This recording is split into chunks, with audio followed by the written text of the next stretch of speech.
Welcome to 4Kids Flashback.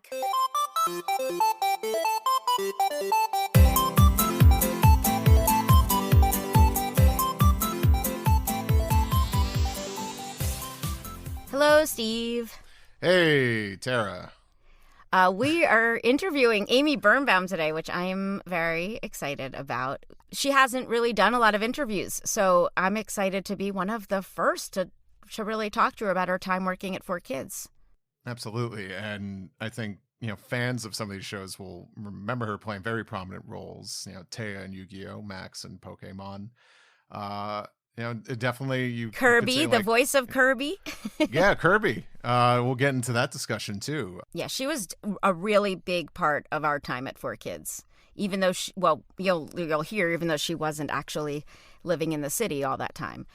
But yeah, and she also worked for Scholastic, Cartoon Network, so she has a lot of insights about children's television in general, which she will share with us. Podcast business.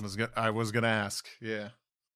You were gonna, wait, you don't know? You don't know that you can find us by going to 4kidsflashback.com? That's the number 4. Steve, you didn't know that? I was also wondering if we happen to have a Patreon. I think we do. I'm so glad you asked. If you go to... What do you think the website would be for that Patreon? If it shot in the dark here, it would be like patreon.com/4kidsflashback with the number 4. Oh, so if I spelled the number 4, I will get something completely different than if I put the number 4. I would say you would get nothing, but if there was somehow another podcast called... We should probably buy the domain with spelling the number 4 just in case 4 kids decide to band together and host a podcast talking about what was hip and trendy in 2015, but... I think we're okay. I want to own all the domains. You can do all that stuff. You can go find links to buy merch. I am wearing my 4Kids Flashback t-shirt right now. It's spiffy. It's spiffy. Steve has designed a really cool logo. So Patreon, the website, social media is just at 4Kids Flashback. But you don't want to hear about this. You want to hear from... Amy Birnbaum. Oh, that was interesting. Tara passed on me. I'm like, I got to make this sound good. Put my hand out. I made him say it. Here's Amy.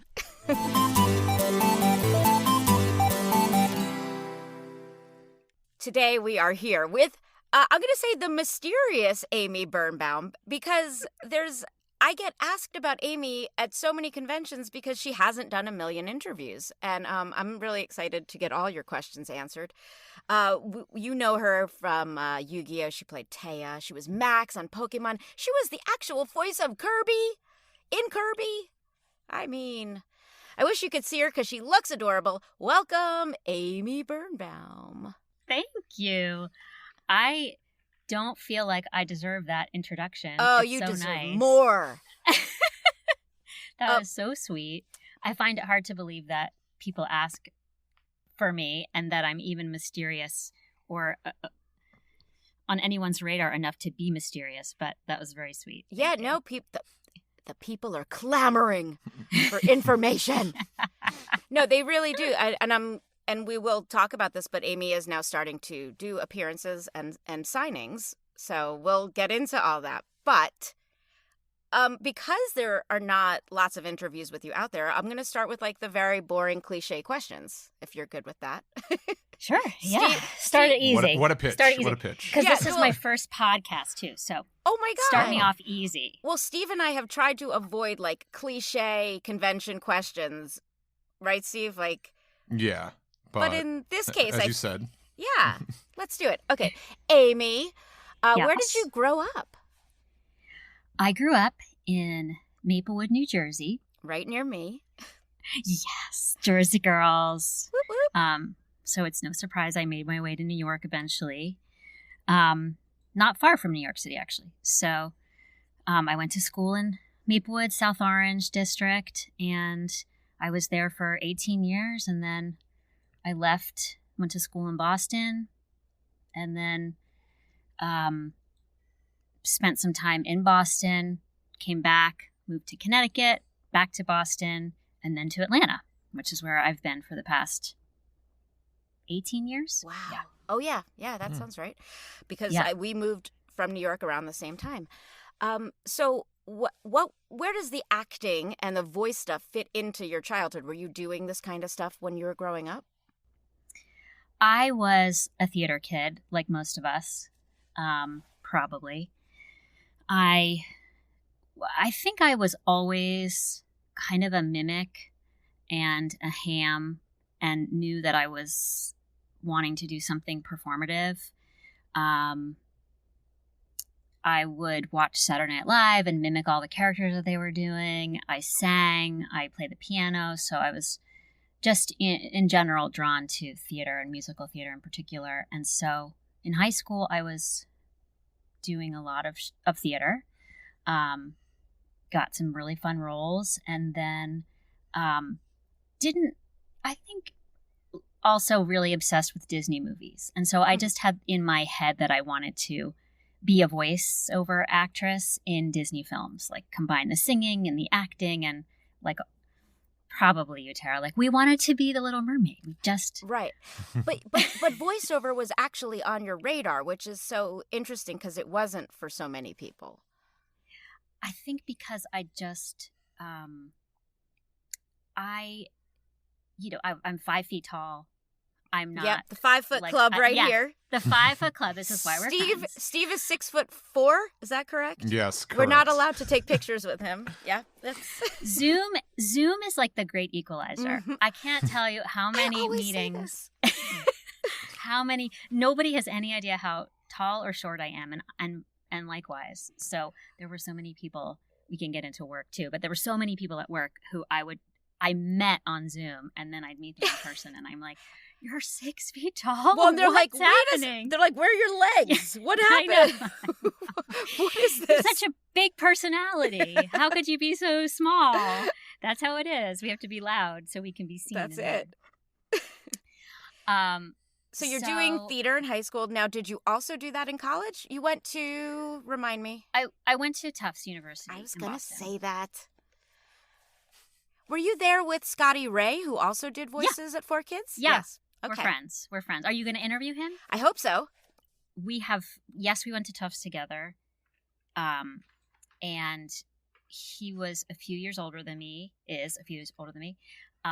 but we overlapped a little bit, and we both sang in our college a cappella groups. So he was in the all-male a cappella group at Tufts, the Beelzebubs, and I was in the co-ed a cappella group, the Amalgamates, and that was my departure from musical theater. Not my departure, but really my shift into singing more pop and singing in a group, and I loved it. Loved it so much. And for those of you who don't know, Scotty Ray played, I believe, Shredder on Ninja Turtles. Steve, Steve, you probably know. Am I saying? You are right. Shredder. Right. I did. Ding, ding, ding. Okay, so he did a lot of voices at 4Kids, but he's really known for Shredder. He has a really great voice. He's so talented. Yeah. So talented. So, okay, so you continue your love, but you didn't study theater, right? I did not. I never imagined, and it was a different time, but I never imagined that I was talented enough or wanted to really have that risky life ahead of me, and just sort of that unknown. And so I didn't pursue acting or theater or music. I pursued something entirely different, but always hoped that somehow I would figure out after college how to bring music and singing and performing in some way back into my life. So I did for a minute go back into musical theater after school. I had done a community production of Peter Pan. I was Peter. I thought, okay, maybe I'll have a foray back into it. And it was too uncomfortable for me. And also I just didn't have the look. And I didn't feel like right. I was going to argue with you, but if you feel like that, I can't talk you out of it. But I understand that. It's true. Being our height, too. Like I remember going to Sound of Music auditions, and to audition for Liesel, but then the line of the kids would have gone down at the end, and you had to be a certain height to be Liesel. So I could not do the Sound of Music. Right? Like was... There is like literally, you can always reach the microphone in a sound studio because they just bring it down for you. That's right. It's great. So I don't know. I think I just preferred being behind the mic once I realized it was a thing. And it wasn't necessarily something I pursued, and we'll get into it, I'm sure. But I just think that I preferred, I could be freer. I think my mom would definitely disagree with me too. And I did have fun on the stage, and I really did love performing and singing. But I don't know, there was just something really goofy and great. Right. So let's rewind a tiny bit. So you graduate school, you move to New York City. Do you remember your first voiceover job or audition? Yes. So I mentioned I studied something different in college. I studied child development and media and communications. And I thought at least I could get tangentially close to kids' entertainment and media by going at it from a different direction. Even if I couldn't be the performer, maybe I could be involved in some way. I didn't know exactly what. So I studied child development and media and communications, and out of school got a job at Children's Television Workshop, now Sesame Workshop, and then to Scholastic. And so I was sort of hopping from kids media company to kids media company for a while.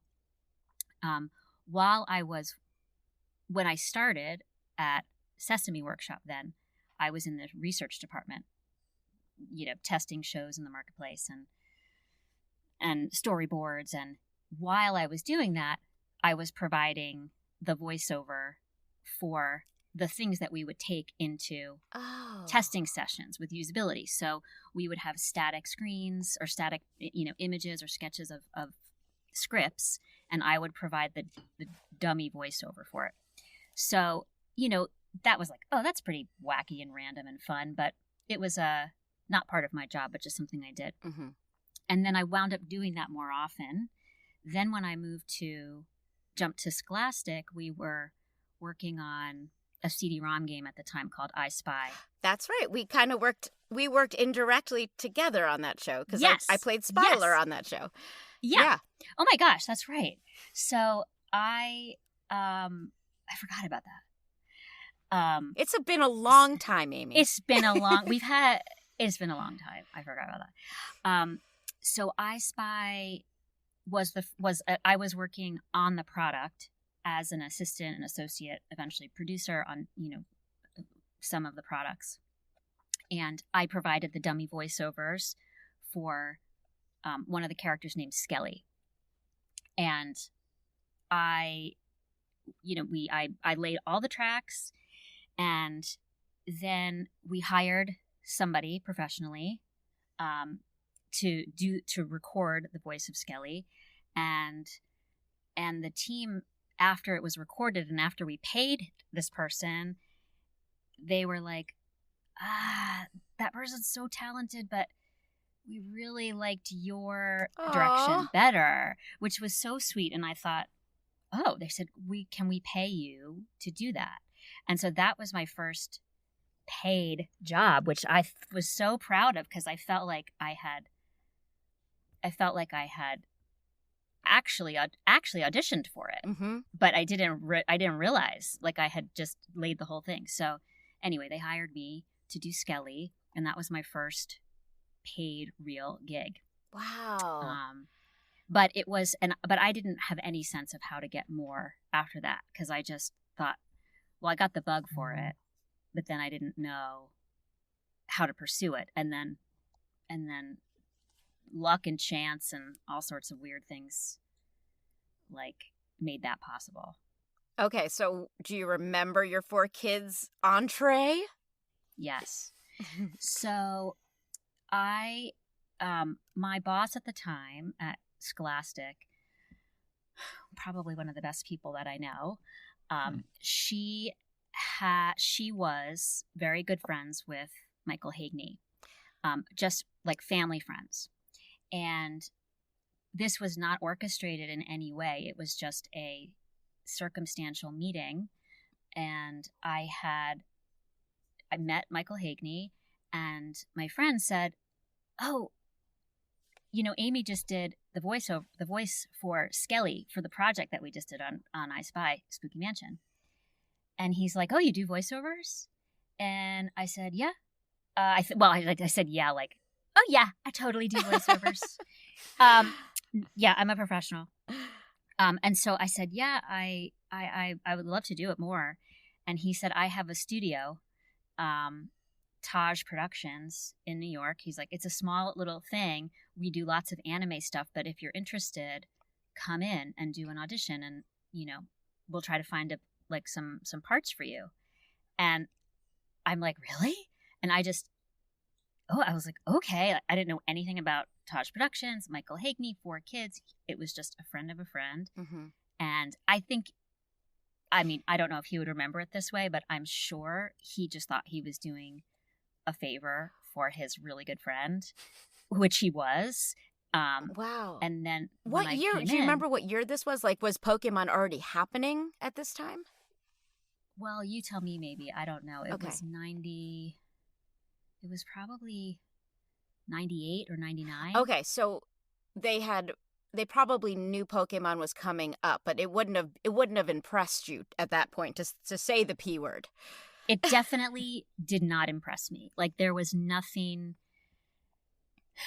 I didn't know anything about it. I think it must have been in production because I started to meet some of the cast and some of the main voices on the show.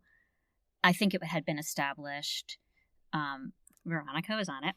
Yeah, if it was 98, yeah, Steve, right? They would have already been in production for Pokemon in 98. Yeah, for sure. Even if I can remember what Higney was talking about, I think, probably by the spring of 98 was when Pokemon was in production. Yeah. Mm. Veronica would definitely know because her daughter was in her belly around that time.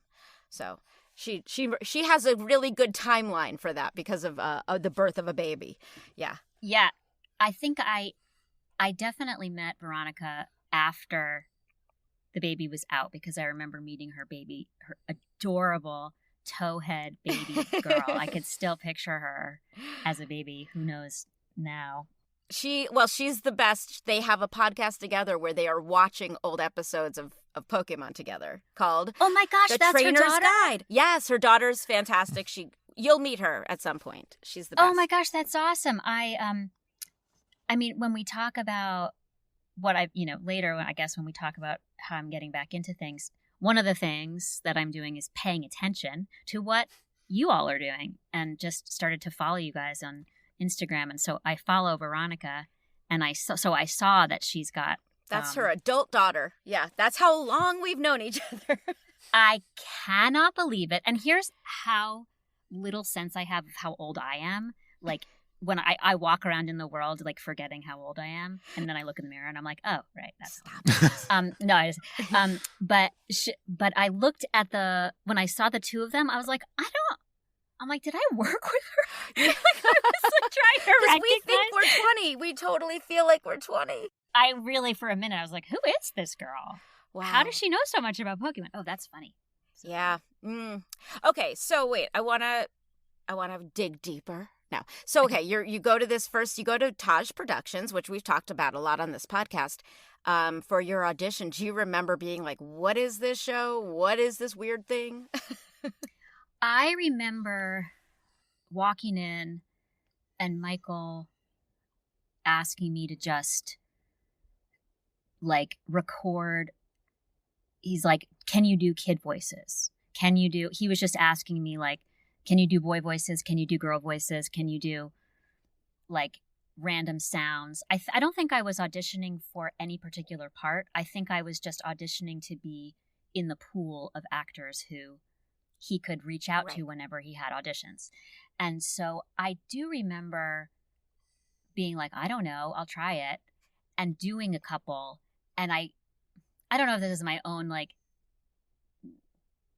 revisionist history, but I kind of remember, I feel like I remember Michael being like, that's really good. Like, sort of surprised that I could actually do something because, like I said, he was probably just thinking he was pulling in someone for a favor, and maybe I surprised him that I could actually do some voices. I don't know. That's cool. Yeah. I don't know if that's true or not. He could have a different recollection of it. But that was my memory, and it was, it was cool. And I remember thinking, well, he's not going to call me back for anything. I mean, he was just like, great, thank you. I'll let you know if we have any auditions. And then slowly, he, like, out of the blue, he called me in to audition for parts. And for a while, I mean, I would just leave. He wasn't too far from where I was working at Scholastic. And so I would pop out on a lunch hour, run down to the studio, audition for something, and he'd be like, okay, great. And for a while, I think I just got like background voiceover person or girl. And he would just, whatever he happened to have like available, if I was there, he'd be like, oh, can you do this? Oh, can you do this? I'm like, okay, just sure. I love the New York. We talk about the New York of it all, and you're not the only one sneaking out on lunch hour to record. Did your colleagues know what was going on? I think they did. I'm pretty bad at lying. So, I think I might have like stretched the truth a little bit, or I just wouldn't call attention to it. It was, we were in kids media. It was not like it was not like finance or something where they really are tracking your absence. And I just worked with really, really cool people who knew this was something that I was sort of doing. Every now and again, I think as I started to get bigger roles, it became harder to just sneak out at a lunch hour. Right. So if you had a 3-hour session, yeah, that's what I was going to ask about. Okay. And they were nice. I remember them being really flexible to try to like work around. I would try to get like the end of the day slots hours or like the very beginning. And then I would start to take some time off. It wound up being worth it for me to just, I would be like, I'm going to take half a day. Yeah. But it didn't ever take that long. Like they were pretty good. I remember, I don't remember if at Taj, if they were this good, but at 4Kids, they were generally good at like, we need you for 3 hours, like estimating how much time they needed. Yeah. And we worked fast there. I mean, I'm rewatching some of the stuff and I'm like, oh God, why did I say it like that? And then I remember we were in a hurry. So I'm not thrilled with a lot of how I read stuff. There's nothing finessed or really nuanced in our performances, I would say. We can speak for ourselves because that's not how everyone feels. And I saw a lot of performances that were way better than mine in the clip that I watched. Like there was one line I listened to in something and I thought, oh, I sound like I'm trying to match the flaps. If I had done one more take, I think I could have nailed it. Yes. You were working in a pretty similar type of environment where you had these deadlines and you had... Did this in some way feel like faster to you than the way you worked at Scholastic, or was it comparable? It was much faster. It was a totally different process.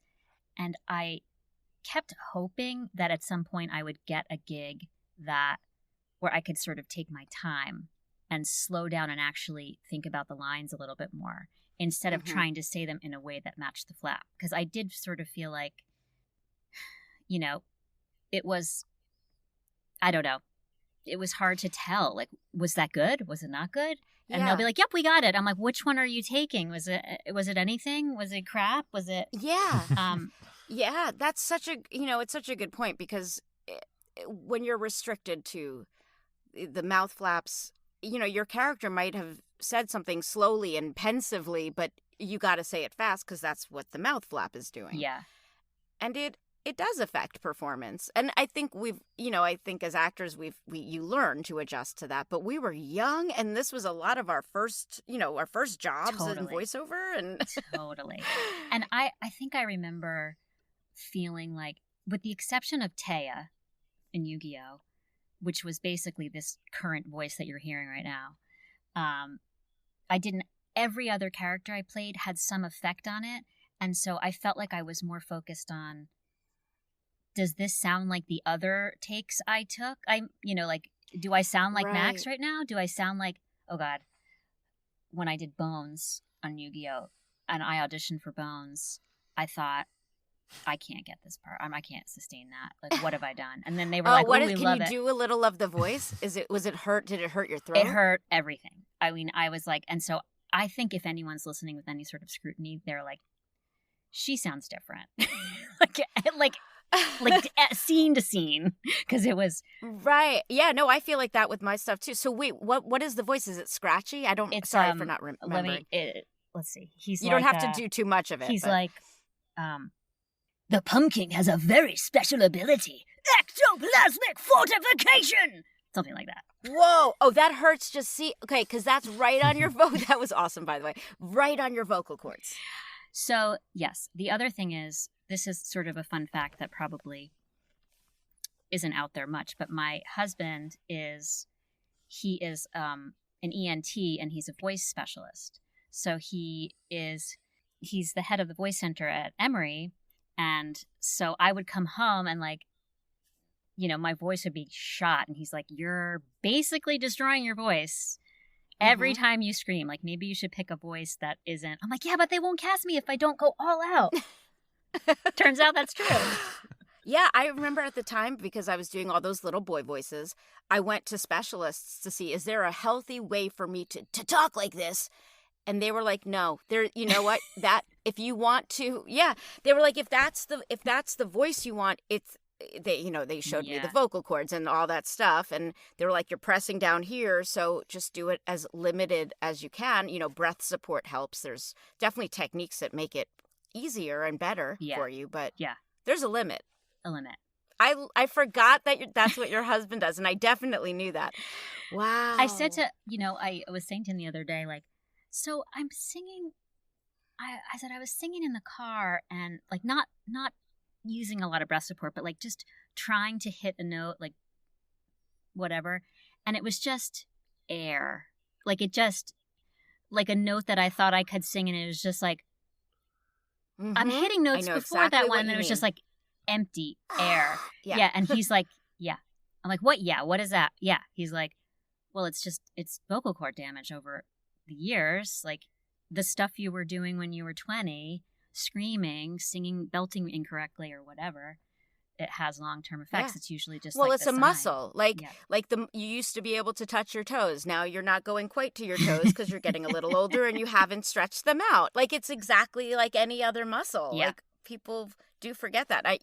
And you'll see that when you start going to these conventions, they'll start asking you to do the voice. Okay.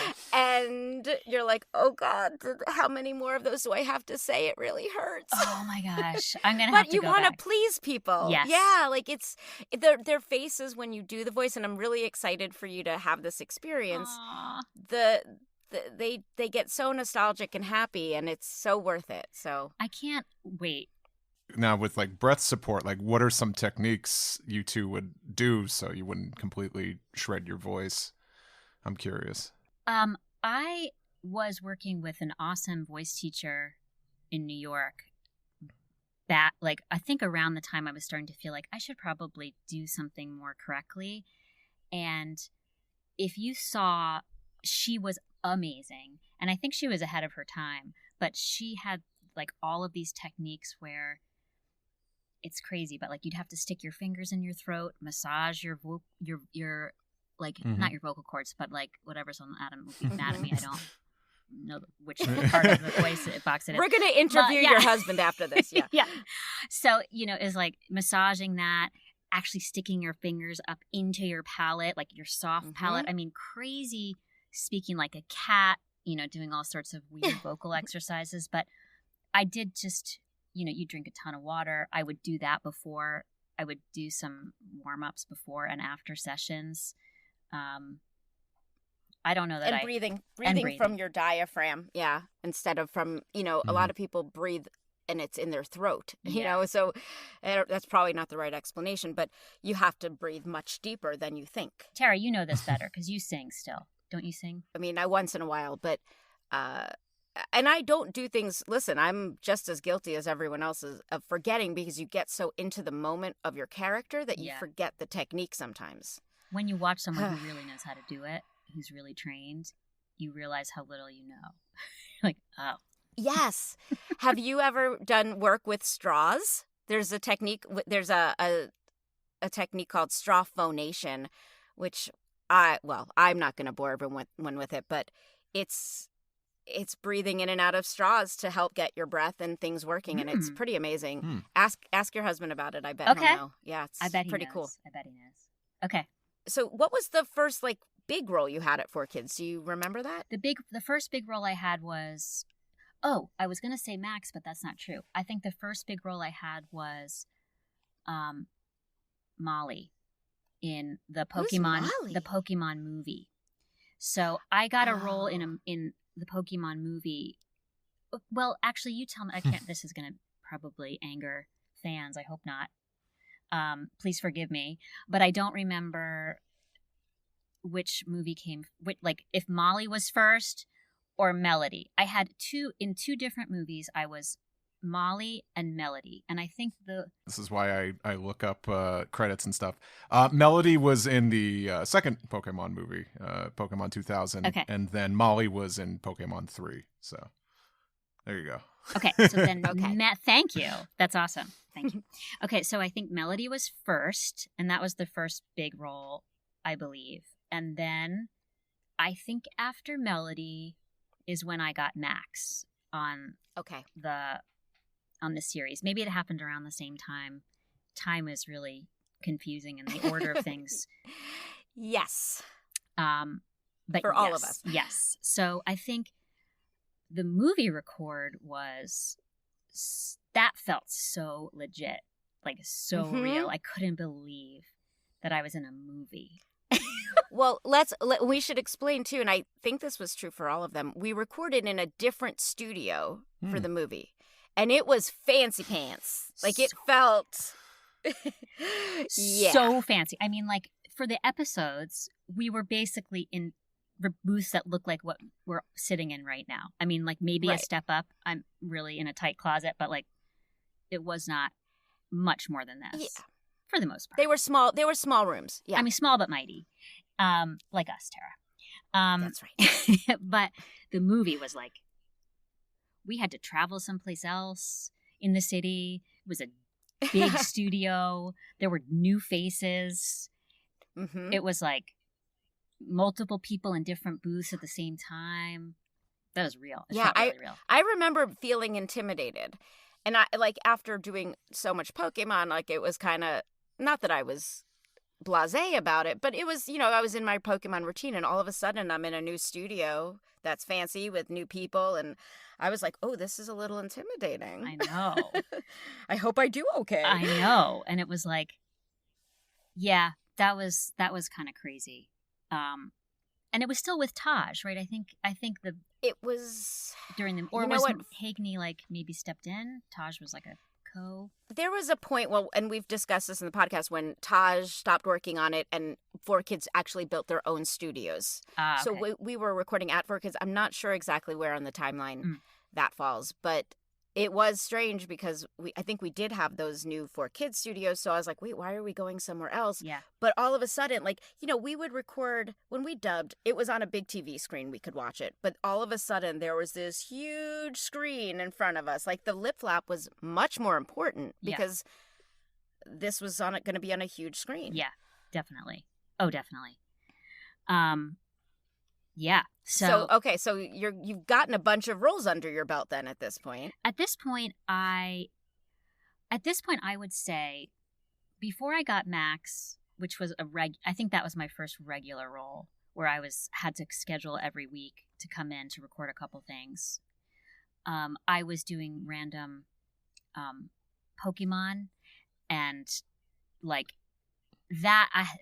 that could not have been as big as it even is now, at the time. Because do you remember which Pokemon you voiced? I the one, I'm sure it was more than one, because it was like they pulled you in to whatever you could. But the one that I really remember is Dustox. And it's possible that I did more, but I don't. I really should have kept track. And I guess if I go back and listen, none of us did. None of us kept track. You had the best one. Shame. You and Michael Hagney had the best one. We lucked out, but it was so random how those things were assigned to us. Like, I couldn't have known that I'd be talking about Bulbasaur now. I mean, we didn't know. And like sometimes they kept the Japanese voice actors, like for Pikachu, obviously, but sometimes they'd be like, oh no, it's fine, we can leave this in the US version. And sometimes they'd be like, oh no, we need to relanguage the random sound for this Pokemon. Right. Well, if the name stayed the same, then they could usually use it. Right. That makes sense. So there was a lot about the new names, and Pikachu's name is the only one I think that's the same in every single language. Oh, that makes sense. Because it's Pikachu. Right. Michael Hagney's one, his Psyduck was like at the time. He's just like an old Jewish man. So good. It was he's just best. like my Uncle Saul. It was like, right. So good. Oh man.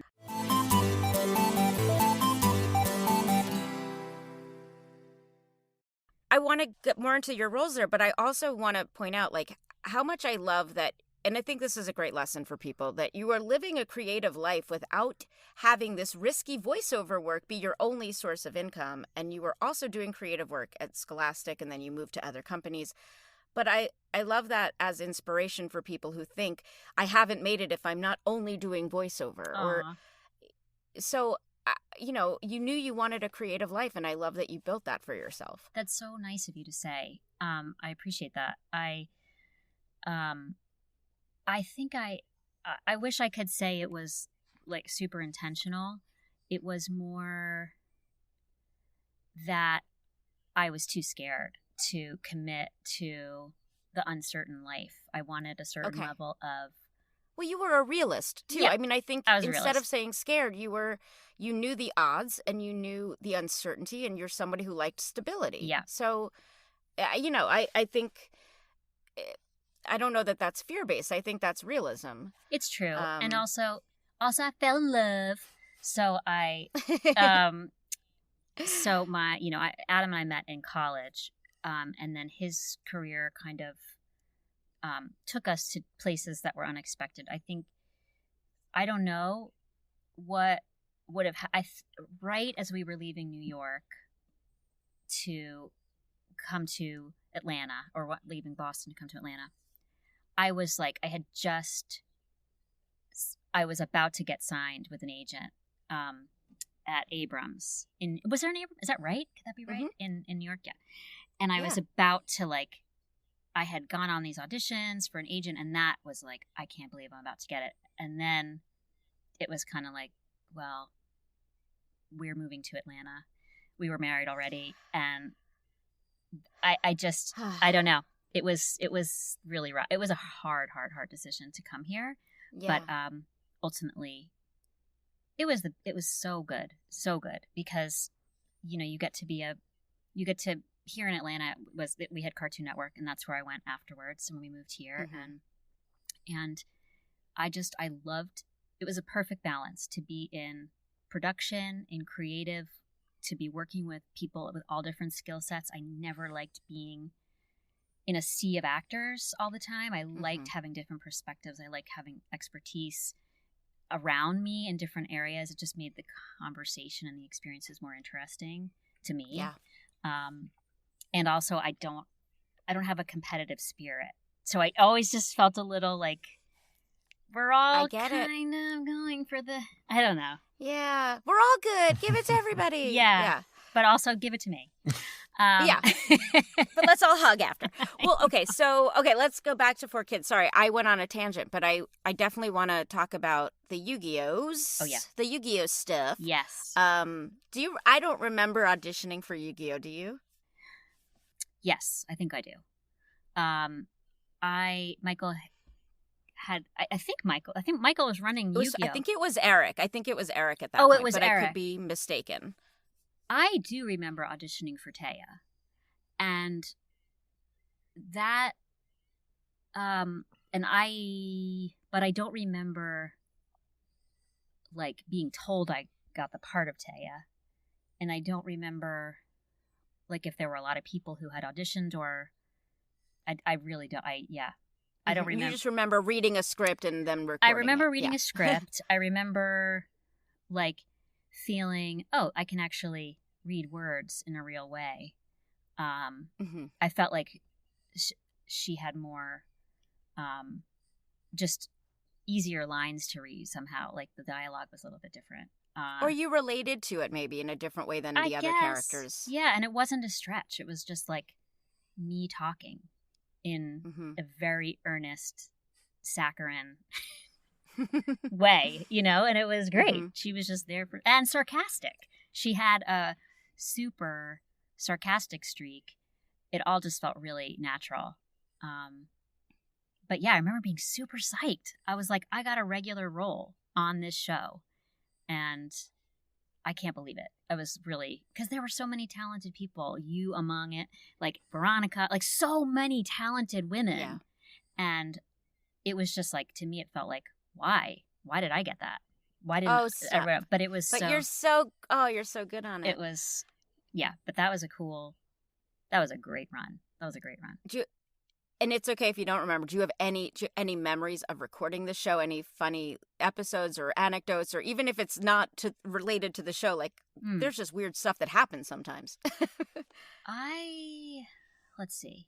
I mainly remember just like we developed such nice, close relationships with our directors, whoever was working the script at the time, and so that's mainly what I remember is just working with Darren, working with Andrew, working with like Eric sometimes, and just all the different personalities that we had, and you just how supportive and loving and energetic everybody was. And I used to joke that Darren, like I would joke with him, but I think I would also take it outside, where he had this way of being like, that was so perfect. That was so, like, he'd be like, that was amazing. Do it totally again.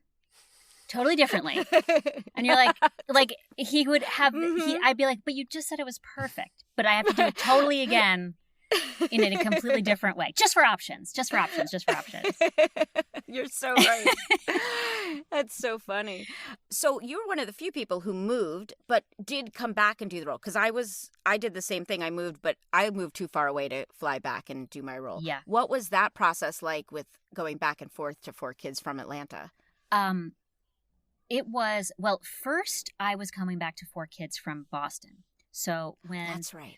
So I was working we moved from New York to Boston, or moved from Connecticut to Boston, and I left my job at Scholastic, and so I had a year free while Adam was doing his fellowship, and so I just sort of like I discovered that there was a bus between Chinatown in Boston and Chinatown in New York. Yeah. And it was $10. Oh. It was a $10 bus. It was called the Fenghua bus. And Greyhound also did it, but it was like $15, but Fenghua was $10.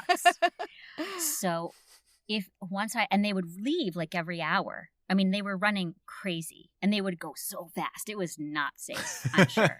But it was what I did. What we did to save $5 back then, right? To make, let's be honest, not that much, but I just wanted to not that much money. I just wanted to stay connected. And I just felt, and I had the flexibility, and I could, and you couldn't do it. You couldn't do the work remotely. You know, they weren't going to, you couldn't do ADR like virtually. They weren't going to rent a studio in Boston for you. Yes. Yeah. So I was committed to coming back. So they would like load all of my episodes into like a bunch of hours. And my family was still there nearby. So I would stay with family if I came in for a day or two, but they would just kind of consolidate all my scripts. And okay. And so I would fly in. I would take the bus, stay overnight or not, come back. And it was great. It's like awesome. Was Kirby during this time? Because we should say that so they often use the Japanese voice of Kirby. Yes. But when they didn't, it was Amy. Yes. I have to assume it was during that time. I would start to do, I've lost track of the timeline of when Kirby happened. And it makes sense. I'm so glad that you just said that because I feel like I have amnesia. I'm like, I was like, I know I played Kirby, but did I play Kirby? Because I don't feel like I recorded a ton of Kirby. Like I sometimes, but so it makes sense that if they use the Japanese voice, I believe that correct. Has to be. Steve, let's fact check with Steve because Steve knows more than I do. I hate to admit that this one's a little of a blind spot for me. Could be that. And it was for Michael as well. For some reason, our memories are lost with Kirby. Because I know. Like, I thought a lot of Kirby. I thought that was the Japanese voice, but yeah. I think that sometimes they had to record some pickups or certain lines. I think you're right because I definitely played Kirby, and I think on my site I pulled a sample. You did, and it is I me. listened to it. And it is you, and I listened to it, and you're saying my characters' names. You're saying something about Fololo and Falala, yes, whose names had changed from the Japanese, where they were Lololo and La La La. So it makes sense that for any changes to the Japanese, they would have had you fill in to say the character names or to say whatever Kirby said. That's probably true. Well, I hope, because, when I'm going to the first convention with you. I'm so excited. Yeah. But the person I'm working with to help get that set up was like, oh, you're the voice. He's like really leaning into the fact that I'm like the only American voiceover actress who's ever done Kirby. And I feel sort of fraudulent. Like, okay, I did. It's not untrue. It's just like, oh, like, please. It's I have that same thing. Like, I feel like an imposter sometimes if, for certain things, if it was a really small role or whatever.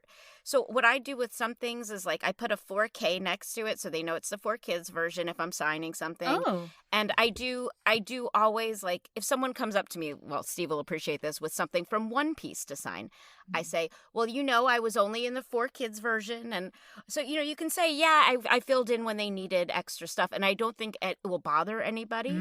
Once in a while, someone says, never mind. Yes. But I'm always really upfront about all of that because I never want, I play the young version of some really popular characters and I say, oh, no, I just do the young version just in a few episodes. There's no reason to not be, because then you feel good about signing it when they still do want it. That's really smart. So is it unprofessional in those circumstances to be like, I don't know, you tell me, you probably know better what I did. No, I do that than often. I know. That is 100% okay. Also, sometimes I say the internet isn't perfect. So if for some reason you find out that I didn't, like if someone can play me a sound clip, sometimes they'll show me a character and I'll say, I'm not sure if I played that. So they'll take a minute to pull up a sound file. And then I can say definitively if it's me or not. I've spent way more time than I'd like to admit trying to get things taken down off of IMDb. Oh my gosh, oh God. You're reminding me, there was this woman who reached out to me when I moved to Atlanta, I wound up having an agent here for a while. And he reached out to me. He's like, I keep getting like correspondence from this other Amy Birnbaum who wants you to who keeps getting confused with your career. And this other Amy Birnbaum was in or is in entertainment or music or something. And so her picture gets associated with some anime stuff. And I don't think it's favorable for her and her career. So she's like, I don't want to be associated with this. Can you please not have me? And I was like, I there's nothing I can do. I don't know what to do. Other than try to correct it, put more pictures of myself out there, which I, could do. Well, now that you have an Instagram, I think it'll happen less. Yes, probably. But wow, what a weird problem to have. Very strange. Very strange. Okay, well, I remember years ago there was a porn star whose name was Tara Sands. Yikes. So I was worried that I never find it anymore, but I was always worried that if kids Googled my name, that's what would come up. Oh my gosh. So at least, That's this person terrible. is a different kind of professional. Is that a segue into our the story we were telling? Not about porn, but the story we were reminiscing about the other day about what was one? that weird show we did in Staten Island? Oh, yeah. So is that podcast worthy story? It was, but it wasn't porn. It was not porn. It was not porn. It was really still not great. It was called Magic Knight Ray Earth. I do remember. Ray Earth. And the guy was really sweet. Super nice. It took a long time to get there because you had to take a ferry to Staten Island. And that's where his recording studio is. And it felt sketchy because, again, these studios are often in people's homes. And once you've been there a few times or, your friends vet people for you. But I remember the first time being like, I'm going to die here. This is how I die in Staten Island. I was like, how many hours in public transportation does it stop being worth it to do these gigs? But it was it was like a train to a plane. But I do remember being so excited to have gotten something outside of the 4Kids world. That was also really, I think, something that was really special about the community of actors that we were all connected. We'd go to screenings together. We would share audition information with each other. You guys were always hearing about stuff that was going on with different folks and would pull us in. It was amazing. And so I remember feeling super grateful. We all felt like we were friends and tried to help each other in a different kind of way. Yeah. I can just say it was such a supportive, nice group of people, and everyone was just throwing bones, throwing auditions everyone's way, and it was a really cool group of folks. But I remember feeling so psyched to get a job outside of 4Kids, and I was like, yes, I don't know where I'm going, but it's gonna be so cool. It's what a good story. And then I got there and I auditioned and I got the part, and then I went to record it, and it was still all great. And there was I remember there was a scene where I'm like, she's not quite naked, but she's so almost, and there's blood dripping down onto her chest. Is this anime 18? What am I in? I don't really know. It was all good. It wasn't.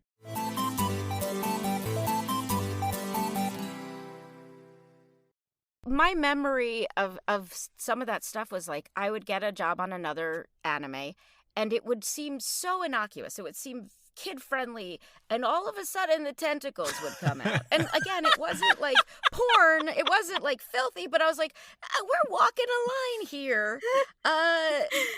And there was no warning this is adult content, and I think that was, and again, Steve knows a lot more about anime than I do, and I don't know if that's more reminiscent of the time then in anime, but it was all of a sudden there'd be some scene out of the blue that was kind of dirty, and then the rest of the show would go back to being kid-friendly. Totally. Which brings us to a lot of the issues people have with 4Kids, and them having to edit a lot of things out.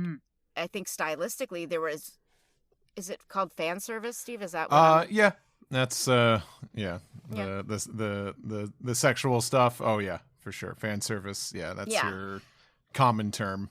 So maybe that was thrown in for the adults. I don't know. But it was pretty typical. Japan's something else. Also. I don't. Well, we have. I mean, I can tell you from the other side, from the production side of things. Yes, that's what I'd love to hear about. Actually, well, just in the kids' media side, we have a tremendous amount of regulation, thankfully, that protects kids from certain types of content or language or imagery or suggestibility or anything. And there are it's called KidVid teams at every network that look at every single piece of content, every script, every, I'm not exaggerating. They will listen to farts sounds effects, and they will tell you if it's too watery or too long, the kinds of conversations that the KidVid teams will have around content is sort of baffling and hilarious and awesome, but that's why, because you're such a good person to talk to about this, because people's biggest complaint about 4Kids is the censorship, and is that and you can explain to people, oh no, there's rules about television, but you really know this. So when you were working at 4Kids, did you notice anything in the shows that you're like, how are they getting away with that? Or, oh, I hope they change that. Or was it already really edited by the time you saw it? The only thing that I was surprised that 4Kids could get away with, or that these shows could get away with, was we said, what the, all the time in every show. Yeah. Which is that's a lead into a bad word. Which is never not something that any other kid show is allowed to say. What the? Because it's never followed by, what the flowers? It's never followed by anything PG or G. Right. It's always followed by a curse word. So that was the only thing I remember feeling like, I guess you can get away with that. But, it wasn't 4Kids that was making these decisions. It was I can't imagine. I'm assuming it was WB, the network that was basically like... Or Fox. Or Fox. If we're airing this on our network, we have rules and regulations. We will be hit with massive fines if we don't clean this up. We can't air it, legally. Right. We have, and that's I think that's something that started in the 90s, in the early 90s. Do you know a lot about the rules regarding guns or speaking about death and things like that in children's television? Because in all shows except for Funky Cops, they changed the guns to something else. But Funky Cops was allowed to have guns. Is that because they're licensed officers? I don't know the detail. I don't know the ins and outs. I can say you can't, at least in the areas of content where I was producing or creating content for kids, you can't say the word gun. You can't show a gun. You can call something a blaster. You can call it like something else. So for instance, if you're promoting like a Nerf product, they even won't say, even though we all call them in the world Nerf guns, if you're creating a promotion it's a product for it, name, it's a product right? name. On kids networks, we say blaster. So, I mean, would you be allowed to, if it was a police officer in a kids show, would he be allowed to reference that, or does that not make a difference? I think and I'm not the expert. I'm just like trying to remember now, but I think you could have a gun, like you might be able to have something on you or nearby, but you can't be aiming it at somebody, or you can't show anyone like holding it and pointing it at something, but it could be maybe like decorative on your person. A decorative gun. Decorative gun.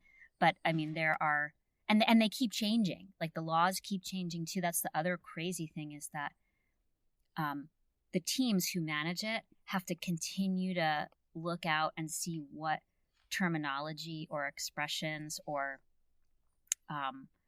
new number combinations might mean something else. It's like you have to stay on top of like all of these things on a daily basis, because new stuff pops up and then suddenly you're like, oh, well, we can't reference that anymore. It is a conversation. It's not like it's this long list of rules of things you can't do. It is, I believe, a mitigation of risk. So you have a legal team who are at every kid network that's an expert in... Is this so boring for your listeners? No. For me at least, this is very on topic. I love this. No, this is great. I think that it's a combination of, and a conversation between a KidVid team, those folks who have an eye out for any possible like bad content to show for kids. You've got a legal team who are experts who go to basically fight on behalf of the media networks, defend the media networks, to say, no, we're doing everything we can. We have all of our practices in place. And then you have the content creators and the show creators who might want to not edit out stuff. They're like, please. Mm-hmm. And so you'll make an argument. And so it's like you've got all these people who represent different aspects of it. And ultimately at the end, it's the network's decision to decide if they're willing to take the risk or not.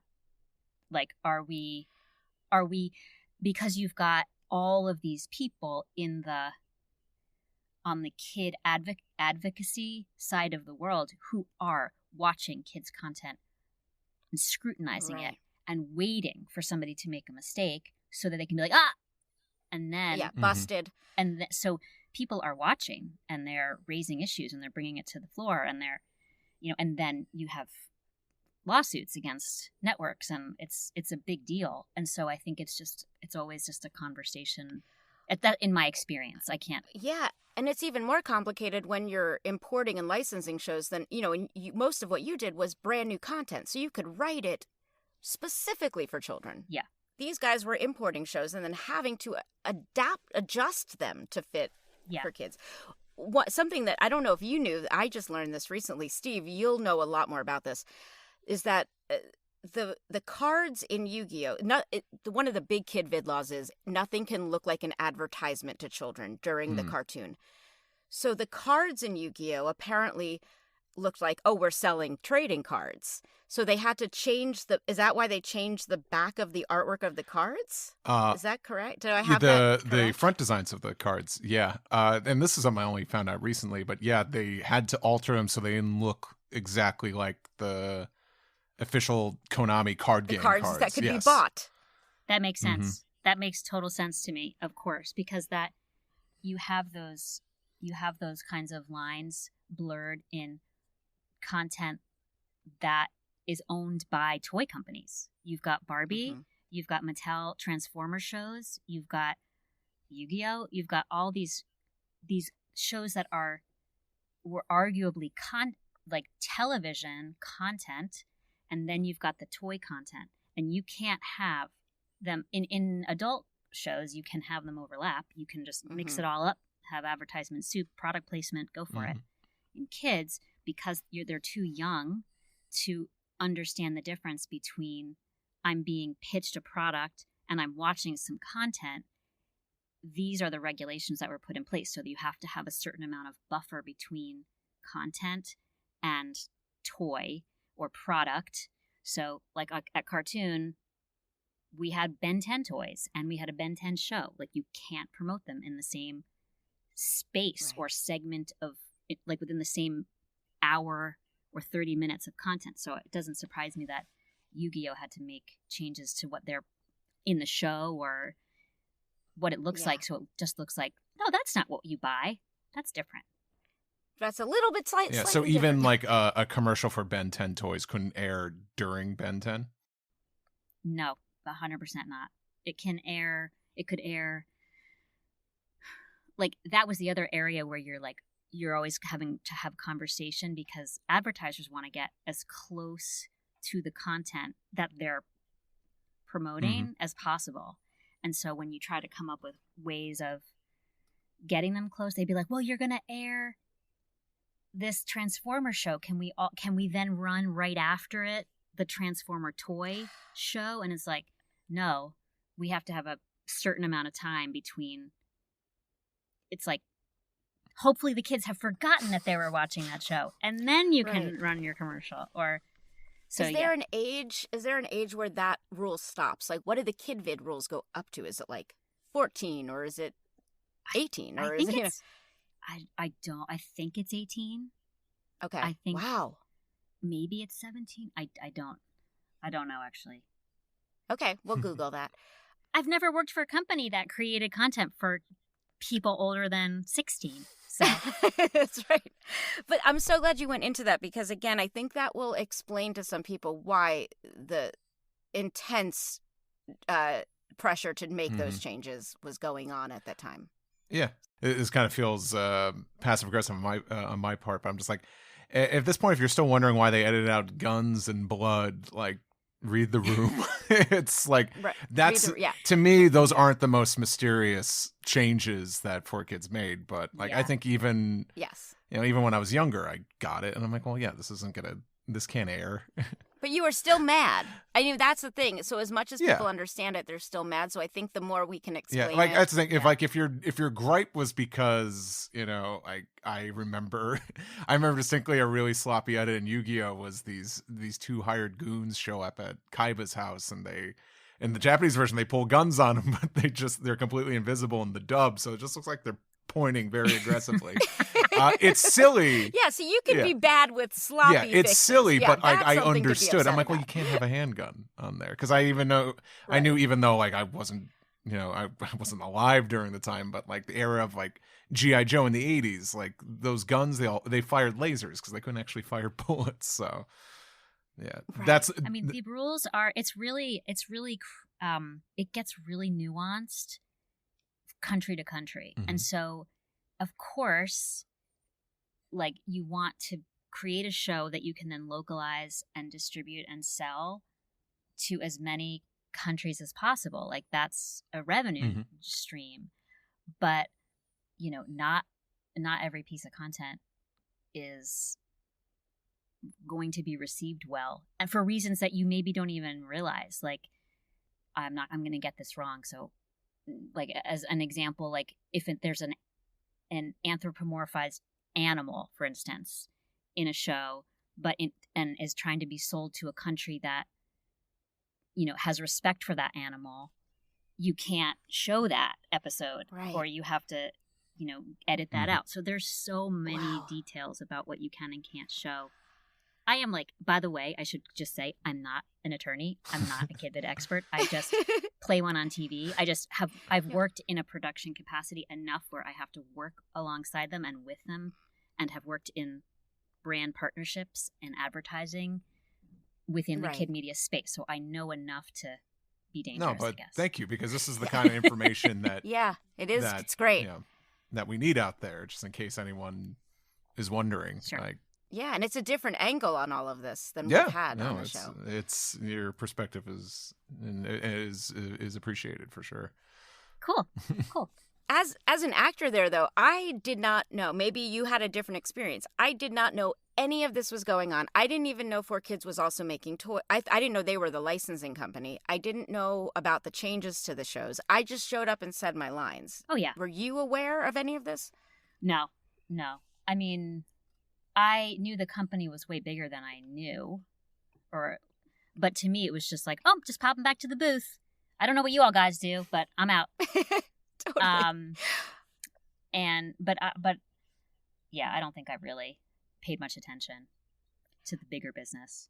Let's talk about like one more 4Kids thing, and then we'll let you leave at some point today. But and then get into what you did afterwards. I'm looking through your IMDb, which again is an imperfect source, but you worked on Cubix. Yes. Oh yeah, Cubix. Yeah. You played Chip on Cubix. Mm-hmm. Was that a different working experience than dubbing the other shows? Somehow it felt like because it was I don't know if it was 3D animated, but the mouth movement was a lot different. Felt like I had a little bit more flexibility. You weren't having to be like you had to. I think the mouth movements were slower, and the animation was a different style than we had been working on at 4Kids. Yeah. Similar process. I kind of feel like I basically play Max on that character. Same. I get it. Sort of voice, but what are you gonna do? But that's nice. I think kids like, and you know this better than I do. I think they like that familiarity, maybe of, oh yeah, that sounds like Max. I love Max. Or I don't know if that's good or bad for kids, but it was only a handful of us doing all the voices, so kids got to hear us a lot. It is what it is. And like, I liked Cubix. I liked Cubix a lot. That was really fun. And it was fun to work with Andrew, and I don't know. I got to see him. He more, directed probably. that, That like, I'm sure you guys talked about it, but he directed it. Then he was the main voice in it, and then soon after it was like, "You're what now? You got cast in a Broadway production of Book of Mormon? Like, who are you? Yeah. Like, you're just this awesomely fun guy who sits behind us in the booth, giving us notes and laughing, and now it turns out you're like massively talented and like starbound. This is amazing. I remember seeing, we're talking about Andrew Rannells, but we've mentioned him a lot. Maybe you did too. I remember seeing him in an off Broadway show, a musical. And the moment he came on stage, this is while we were all still working at 4Kids, the moment he came on stage, I was like, he has X Factor. Like, there was something so special about him. And again, he was a great guy. We all had so much fun hanging out with him. But when I saw him on stage for the first time, I was like, holy shit. Like, he's got something different than everyone else on that stage right there. And it was not a great show. I mean, it was, again, how many off Broadway shows did we go see our friends in New York? Yeah. But yeah, he is special. Yeah, he's got something. Yeah. Okay, so you moved to Atlanta. We'll talk a little bit about your work at Cartoon Network, and then you can have the day back. Oh yeah, and this is the highlight of the day. Are you kidding? Yay! After this, I have to go figure out what I'm wearing to my high school reunion, and that doesn't sound like fun at all. No, that does not sound fun. That sounds awful. It's awful. So I moved to Atlanta, and one of the reasons I agreed to move to Atlanta was because Cartoon Network was here, and I, having been in the kids media space only exclusively, I didn't know what else I would do. This was the only area I wanted to be in, even though I didn't exactly know what I wanted to do inside of the media company. I kind of figured it out, but for the majority of my career, I was in digital production, making websites, video games, mobile apps for kids, for supporting all of our shows. So that started at Scholastic, and then at Cartoon, that's what I did. So we were making all different kinds of stuff, but mainly I was primarily in a role managing game production for a while, and then I moved into a marketing position, in a partnership marketing position, and was there for a long time. I was there for 17 years, and fortunate enough to have bounced around to different roles and functions within the network, and it was great. I just felt like a giant snowball. I just kept acquiring more and more information, which kept it really fun, more expertise in different areas. So, and then got into brand and all sorts of stuff. So it was just selfishly, I was so glad you were in Atlanta, because you were when I used to go shoot Ditto Fridays for Cartoon Network. We could have dinner. Ditto. So that was so nice. It was so cool. Like, I don't think you understood how much better that was for me than it was for you, because you were already here. You were already here, and I was like, I don't know anyone in the South, and of course our families were like, "What? You're moving? Where are you going?" Yeah. Trial run, like, then you're leaving, then you're coming back. But when we first got here, and I had learned that you were working at Cartoon, coming in, it was like, I was there like 4 days a month. That was it, really. That was it. And when you were here, it was like, please hang out with me. I don't have any friends. And you were like, I'm not even from here. It was like, what are you doing? But I loved it. And then eventually when I got the job at Cartoon and you were working there, it was like, I know Tara. She, the girl who works on Fridays? She and I used to do voiceovers together. Like, nobody cared. Nobody cared. This was like the big, super weird alter ego that I had. Because I didn't really, I didn't lead with that information. Of course. Because, I'm thinking, who cares, But then as I got older and younger people were coming up through the ranks, every now and again, someone would come up to me and be like, I just found out that you were the voice of blah, blah, blah. And I'm like, oh, yeah. Street cred. It took me, because I was trying to establish a different aspect of myself, I didn't lead with it, but it took me a while, and eventually I did get comfortable sharing with creative directors there that if they ever needed me for promo voiceover work, not character work, because all the character work was done in LA, and that was done through a more rigorous competitive casting situation, and I was based in Atlanta. But I'm like, you've got the Boomerang Network, you've got, if you ever need a young sounding voice, if you need, for commercials that we were doing. And so slowly people were like, you have a reel, you have because, when you're in the kids' you were media legit. space, I was legit. Yeah. A lot of people are like, oh, I'd love to do voiceovers. Can I try it? Can you pull me on? And wonderful if they get that opportunity. I got a similar opportunity, so I love that. I think I had more experience behind me so that they were then more, they're like, oh yeah, we'll pull you in for stuff. So then that's how I got. You were like me at Cartoon Network. I was there shooting on camera, and all I wanted was a cartoon role. I was like, no, you guys know I also do voiceover, right? And they're like, yeah, whatever. And they're like, go fix your we got to fix your makeup. Yeah. And I'm like, but you're so cute. And like they were like, oh, we don't care. We don't need you behind. We don't need you behind. Get in front. You're cutie potato. Then they replaced me with an 8-year-old boy. So yeah, not cute enough. Cute enough. Yeah. Yeah. The story of my life. Yeah. But yeah, so the cartoon gig was amazing. I met it was a different world. I had entered kids media with a hope and a dream of making really beautiful content, like educational, warm, fuzzy content. And I always used to joke with everyone that it was like I went from like the health food store to the candy store. Not to disparage cartoon at all. It was just like a different, a totally different process that I was observing. Like, at Sesame, where they're leading with, education and curriculum and testing every script and showing it to kids and testing it all along the way and and incorporating feedback. It was a totally different process at Cartoon, for better or worse. But it was not. They weren't trying to be an educational network. They were trying to be fun, and they were. But anyway, it was a really cool experience. But eventually, I wound up working a lot for Boomerang, so that was cool. And then that is very cool. Yeah, that was really fun. And you left Cartoon in what year was that? Only just. I left in October of last year. Oh wow! Yeah, very so I'd recent. been there about 17 years, and tell us what you're doing now, because it is exciting. Oh well, okay. So I would say I'm doing two things, and I am, number one, leaning a little bit more, thanks to your inspiration and guidance, a little more into the anime convention scene. Yay.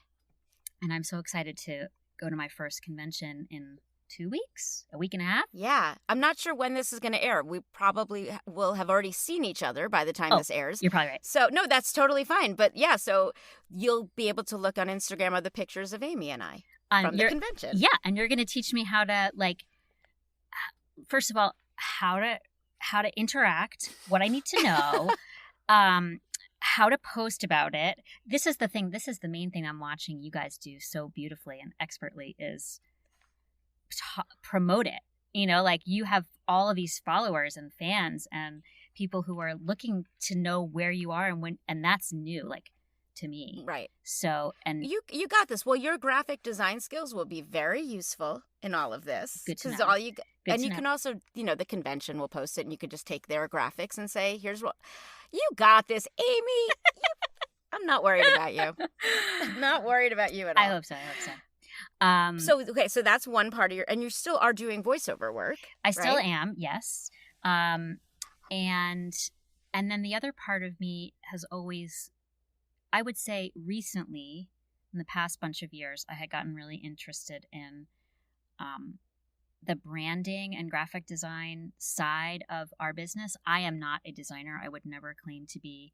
I did not go to art school, but I love translating word soup and messaging soup and helping people consolidate the look, their feel, their messaging, their brand into something beautiful and simple and clever. And so I've started to do a lot. I went back to school, I got my design certificate, and have been doing a bit of branding and graphic work for different folks, people starting their own businesses who need, who need a logo design or who need, and there's so many tools out there that make it so possible for people, if you're interested in like doing it, this sort of user-generated, I don't know, that's not the right term, but tools people can use, that I've just had a lot of fun helping people build all different things. So yeah, it feels like a real culmination of all of your jobs coming together for your own business now instead of having a boss. It's really true. It is. It's project leadership. It's branding. It's partnership. It's like creative. It's the voiceover stuff in the background. It's been, I finally feel like I'm doing something that's entirely me, which is really fun and great. And I'm fortunate to have that opportunity to do that. So I don't take it for granted. That's so cool. Yeah.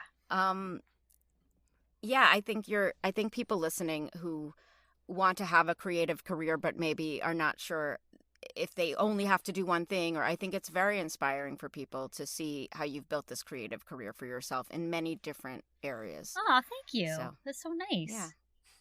Steve is actually a professional storyboard artist who is, we're talking about 4Kids, but it's really inspiring to be around people living their passion. And also, Steve, you do your own artwork on the side. I don't want to speak for you, but it is nice to be around artists and creatives. I think you can also just I feel like I constantly reinvent myself in very small ways. And I spent so much time just like, oh, I'm not that. So you have to pick a lane and then stay in your lane and then just try to get to the top or the end of your lane, like the highest level. And I've never wanted to do that. I've always just wanted to try something, build something, make something, launch it, and then go on to the next thing and just keep learning different things. And I'm definitely a master of none, but jack of a bunch of trades. I think in an age where I think especially with the internet being what it is, I feel like it always wants one thing out of you and just the same thing. And it talks about algorithms and all that crap, but I don't know. I just I always feel like I want to try something different, or even if I can relate it to just art, and I'm like, well, I want to draw it this way this time or make this. I don't know. I can totally relate to that. Do you feel like people ask you, if you're a storyboard artist, you're like, oh, but I want to create these original characters? They're like, no, thank you, just do. I think I could just speak on just working for someone else, making art for other people. Yeah, it's not that I'm like, oh, they're holding me down, but there's definitely a sense of limitation. I think even it's I'm drawing this in the way they want it instead of how I would what would really get, me excited for it. So I think there's a level of compromise there for sure. Mm-hmm. But then you just got to find you got to find outlets outside of that, and that's where I'm at. Yeah. We're all hyphenates. We all have a lot of different things we do, and I think that keeps us interested, and hopefully it makes our work better and keeps people interested by diversifying and doing all the things that interest us. Somebody I was at an event not that long ago, and this woman who was in her 80s, super dynamic, amazing woman who had this incredibly accomplished career behind her. I was meeting her for the first time. We were sitting next to each other, and she leans over and she said, so what are you involved with?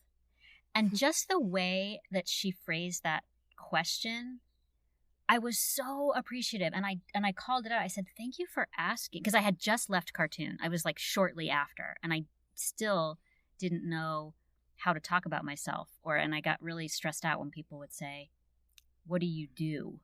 Because your work was defining you in that way. What do you do? Yeah. And so that question is so yucky. What do you do? Is I do a lot of things, but what are you asking me? What's my work? What? And the way she just said, what are you involved in? Was that left open possibility to talk about anything. Oh, I just started a cookie business. Oh, I just did this. Oh, I volunteered at the blah, blah, blah. It's, so I've started doing that to people. I've started saying, so what are you involved with? And I love that. It leads to some more interesting conversation rather than just what's your work? What do you do? Yeah. On that note, Amy, thank you. Thank you so much. This was so much fun. And my mom will be proud of me that I said so much fun and not so fun, because I almost said, this is so fun. Yes. And that's grammatically incorrect, and I have been dinged by my mother for that as well. So this has been so much fun, and more fun than I imagined. So that thanks to you both. This was really, it was so nice meeting you and seeing you again, Tara. And I'll see you in a couple weeks. We'll see each other soon. Yay!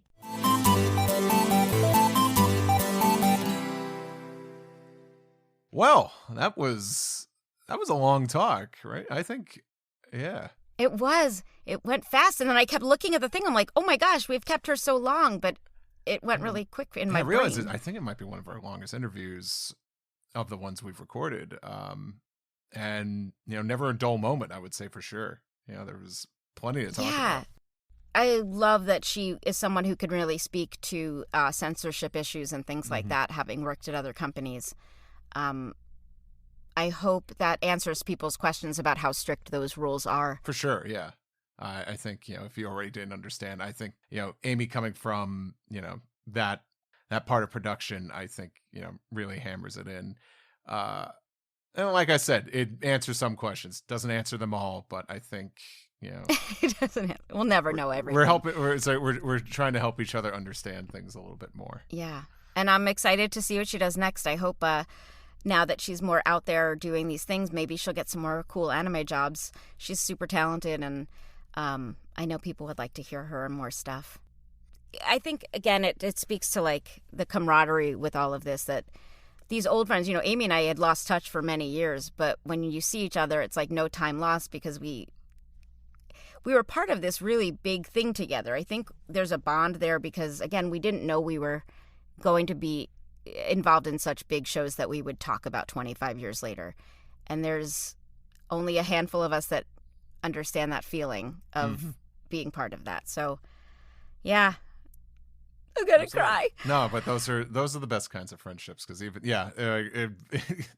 it's with this podcast talking about shows that were on when I was a kid and just talking about them in my adulthood. And I've experienced those kinds of friendships. Like, you move across the country or you move somewhere else and you lose touch with some friends. But when you pick right back up where you left off, it says a lot. And that is the vibe I got from this chat between you two. Yeah.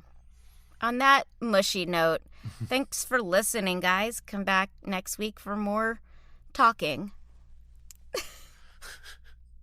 Till then, we'll catch you next time.